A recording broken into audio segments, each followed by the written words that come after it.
So in this program, we will in this tutorial we will see how to use do while loop in Dart.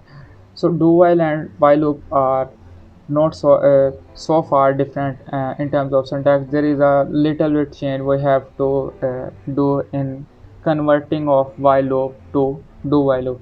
So here I will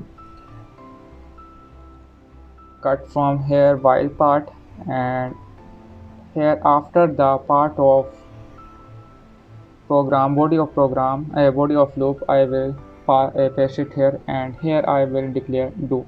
So basically here the working is same. Here do is telling that do this program, do print hello I times. So I we have to print 10 times though, so it is telling to the program that print hello 10 times, and the incremental part is same here.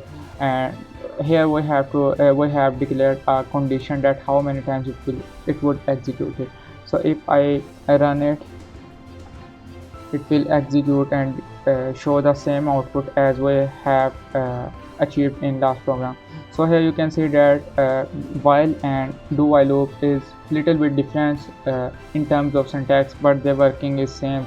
So the for loop is somehow different from these two loops, but the working of all loops are same. So in these ways we can use loops in programming. So here we have finished the third phase, and in next phase in phase 4 we will discuss how to use functions in Dart programming, and we will discuss how to use return type of a function and passing parameters to our functions.